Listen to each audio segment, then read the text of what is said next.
अखिलेश यादव बेंगलुरु में विपक्षी एकता को मजबूत करने में जुटे हैं। वहीं दूसरी तरफ उनका अपना घर ही टूटने में लगा है। शरद पवार के बाद अखिलेश यादव ऑपरेशन लोटस का दूसरा शिकार बने। अखिलेश यादव के दारा सिंह अब 24 में योगी के पहलवान होंगे। मोदी के बड़े बड़े नेता विपक्षी एकता पर तंज मार रहे हैं। कह रहे हैं कि जो 28 पार्टियां जुटी हैं उनके पास सांसद कितने हैं, विधायक कितने हैं। दरअसल मोदी की पार्टी यूपी की 80 लोकसभा सीटों का गठजोड़ तैयार करने में जुटी है। बीजेपी और उसके सहयोगी पार्टी के पास यूपी में अभी 66 सांसद हैं। बाकी के 14 कैसे जीते? बीजेपी हर इलाके से, हर समुदाय के बड़े बड़े नेता तलाश रही है। मोदी और योगी को वो दोस्त मिल गए हैं, अखिलेश से वो दोस्त बिछड़ गए हैं। पूरी जानकारी इस रिपोर्ट में देखिए। 22 के विधानसभा चुनाव से पहले बीजेपी के बैकवर्ड नेता समाजवादी पार्टी में शामिल हो रहे थे, तो अब 24 से पहले समाजवादी पार्टी में बीजेपी के जो नेता गए थे उनमें से कुछ ने वापसी की है तो कुछ लाइन में हैं।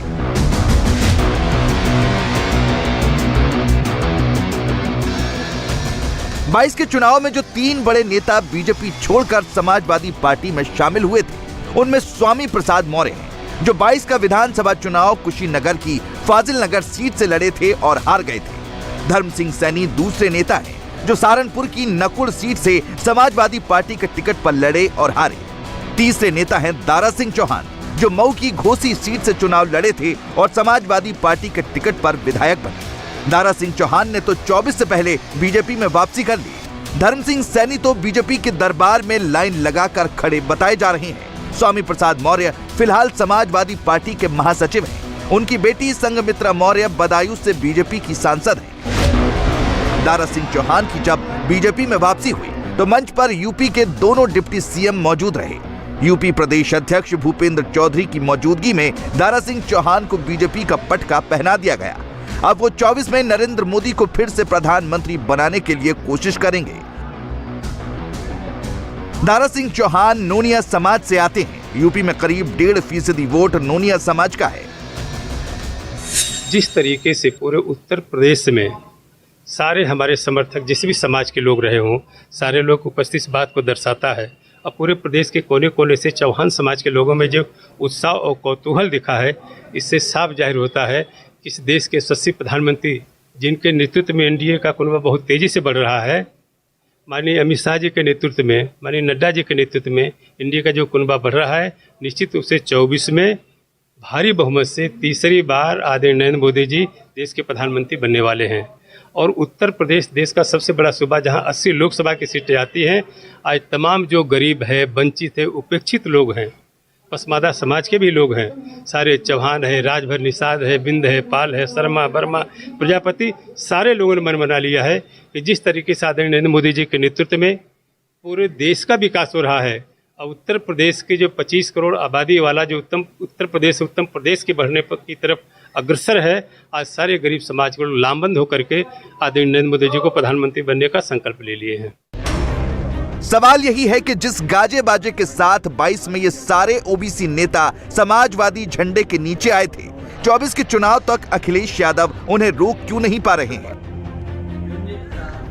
अखिलेश यादव को लगातार चुनावों में हार क्यों मिल रही है? अखिलेश यादव की अगुवाई में समाजवादी पार्टी लगातार हार रही है।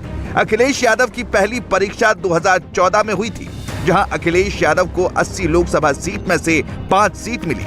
अखिलेश ने अकेले ये चुनाव लड़ा था।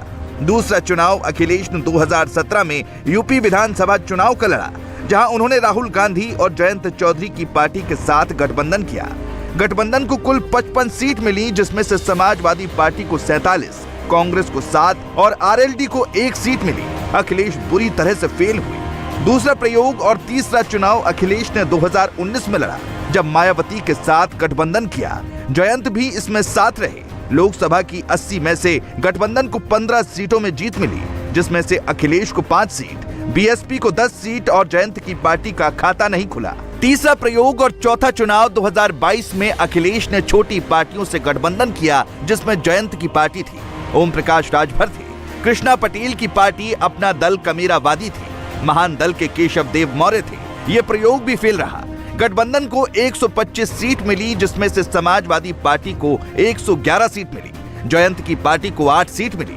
ओम प्रकाश राजभर की पार्टी को 6 सीट पर जीत मिली। अखिलेश यहां भी फेल हुए।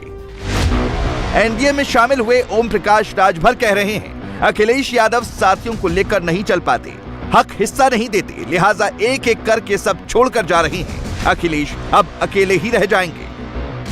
उनकी अपनी खुद की पार्टी है, उनको इतना कॉन्फिडेंस है, ओवर कॉन्फिडेंस है कि हम 80 सीट जीत लेंगे। नाम दिया है पीडीए।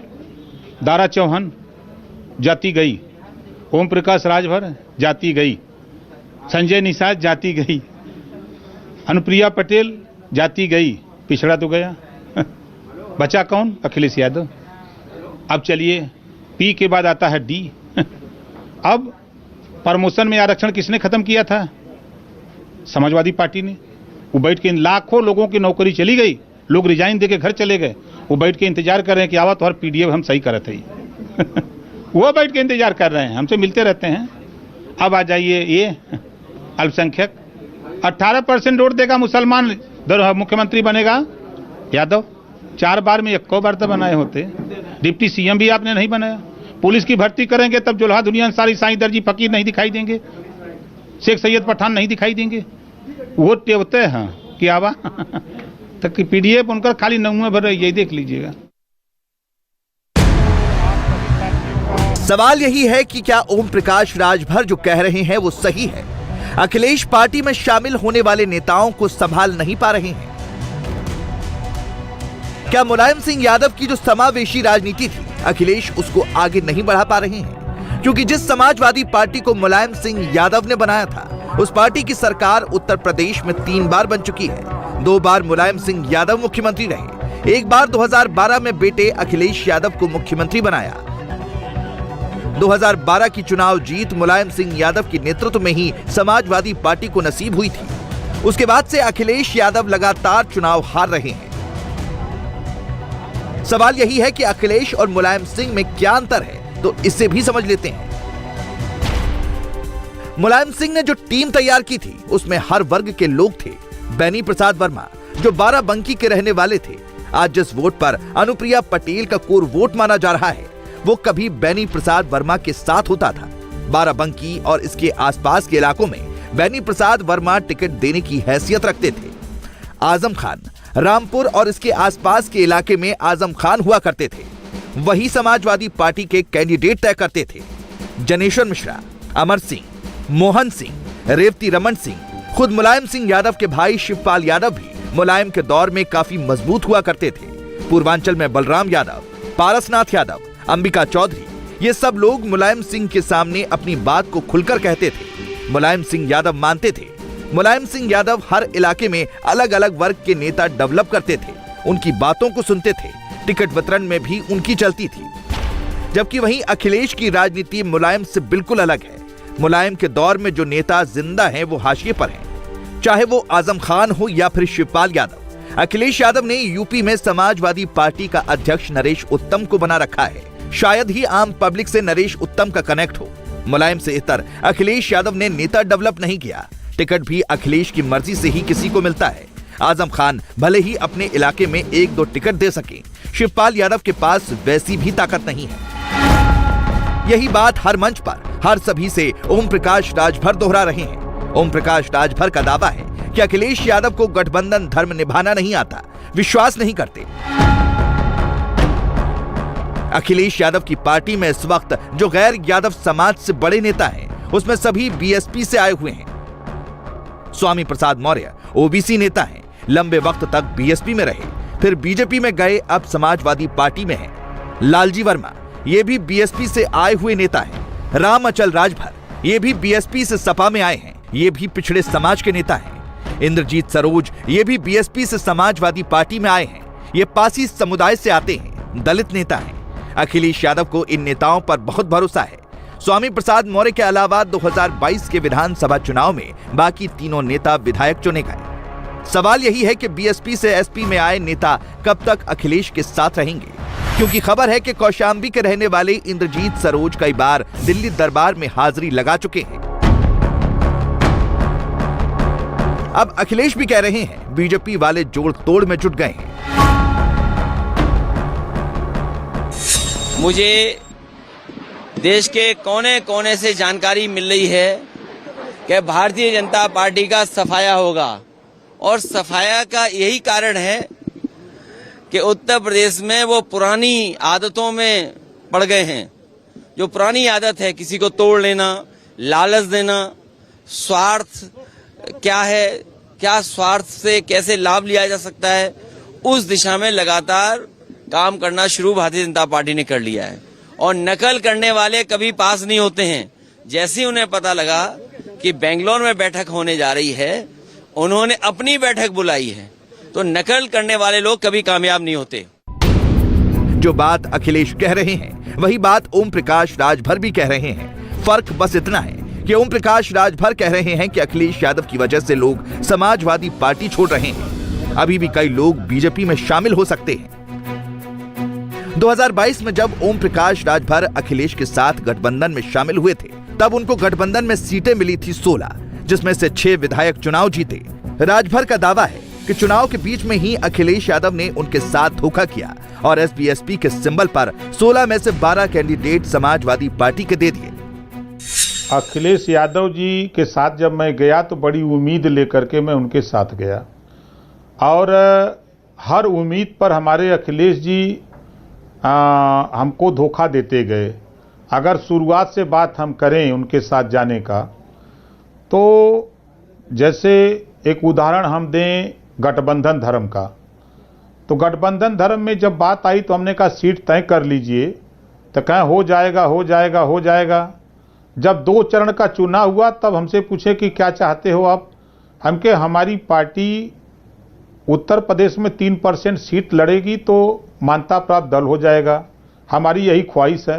तो उन्होंने कहा कि हमारी पार्टी का प्रत्याशी होगा, सिंबल आपका हो जाएगा और जीत लेंगे लोग और मान्यता प्राप्त दल हो जाएगा। तो हमने कहा कि महाराज ये यही गठबंधन होता है, हमारी पार्टी के नेता कहाँ जाएंगे, वो चुनाव नहीं लड़ेंगे। तो कहा नहीं नहीं आपको हमारे साथ रहना है, नहीं रहना है तो जैसा फैसला कर लो। अब उस समय कह रहे हैं जब 3 चरण का चुनाव का नामांकन हो चुका है तो बड़ी मजबूरी में उस समय मैंने कहा था, याद होगा शायद आपको भी, कि एक भी सीट अखिलेश जी नहीं देंगे तब भी इनके साथ रहूंगा। अब वो बात मैंने क्यों कही थी उसका खुलासा इस नाते नहीं किया, आज आपने सवाल के इस नाते कह रहा हूं। दूसरी चीज, जब आप कश्यप को टिकट दोगे नहीं, पाल प्रजापति को दोगे नहीं, चौहान बिंद को दोगे नहीं, आरक अर्गबंसी बंजारा बहलिया खंघार को दोगे नहीं, नाई गोंड कुम्हार लोहार विश्वकर्मा को दोगे नहीं टिकट, तो फिर वो आपको वोट क्यों देगा। राजनीति में भागीदारी आप नहीं दोगे तो आपको वोट क्यों देगा। ओम प्रकाश राजभर दावा करते हैं कि पूर्वांचल में उनकी पार्टी से गठबंधन की वजह से ही समाजवादी पार्टी को अच्छा रिजल्ट मिला था। 2022 में पूर्वांचल की 139 विधानसभा सीटों में से बीजेपी गठबंधन को 81 सीट, समाजवादी पार्टी गठबंधन को 53 सीट मिली थी, जबकि कांग्रेस को 2 सीट, राजा भैया की पार्टी जनसत्ता दल को 2 सीट मिली थी। मतलब अखिलेश को अकेले पूर्वांचल ने ही 2017 में जितनी सीट समाजवादी पार्टी जीती थी उतनी दे दी। पूर्वांचल में तो अखिलेश और राजभर का अलायंस काम किया, बीजेपी को नुकसान हुआ, लेकिन पश्चिमी यूपी में किसान आंदोलन, जाट फैक्टर, सब कुछ बीजेपी के खिलाफ था। बावजूद इसके बीजेपी ने अच्छा किया। जयंत चौधरी पर जाटों ने उतना भरोसा नहीं जताया। जयंत चौधरी को अखिलेश के साथ गठबंधन में 36 सीटें मिली थी, लेकिन वो केवल 8 सीट ही जीत पाए। जयंत चौधरी फिलहाल विपक्षी एकता को मजबूत करने के लिए बेंगलुरु गए हुए हैं। वहीं बीजेपी लगातार एनडीए के कुनबे को मजबूत कर रही है। 24 की लड़ाई बड़ी है, मोदी के लिए भी, मोदी विरोधियों के लिए भी। गयारा सिंह चौहान जी के आने से, ओम प्रकाश राजभर जी के आने से भारतीय जनता पार्टी मजबूत हुई है, राजा का कुनबा मजबूत हुआ है और माननीय प्रधानमंत्री नरेंद्र मोदी की गरीब कल्याण योजनाएं जन जन तक पहुंची हैं। लोगों का भरोसा विश्वास बीजेपी पर बढ़ा है। दुनिया के सर्वाधिक लोकप्रिय नेता इन 9 वर्षों में माननीय मोदी जी बने हैं। 2024 के लोकसभा के आम चुनाव में बीजेपी सभी 80 सीटों पर यूपी में जीतेगी और तीसरी बार प्रचंड बहुमत की देश में माननीय मोदी जी के नेतृत्व में सरकार बनेगी। ये माना जा रहा है कि ओम प्रकाश राजभर को इस बार एनडीए में लाने की एक बड़ी जिम्मेदारी आपने निभाई है, तो क्या माना जाए कि ऑपरेशन लोटस अभी लगातार जारी रहेगा? मैं एक भारतीय जनता पार्टी का कार्यकर्ता हूं और सबको साथ लेकर के चलने में भरोसा रखता हूं और ये लोकतांत्रिक व्यवस्था में हम सबसे रोज बातचीत करते हैं। विपक्षी दल के माननीय विधायक हों, माननीय सांसद हों, सबसे हमारा संपर्क रहता है और भारतीय जनता पार्टी के द्वार दरवाजे हमेशा उनके लिए खुले हैं जो भाजपा की रीति नीतियों में भरोसा रखते हैं। इंडिया टीवी हर वक्त हर जगह डाउनलोड करने के लिए सर्च करें India TV news Google play store या ऐप स्टोर पर।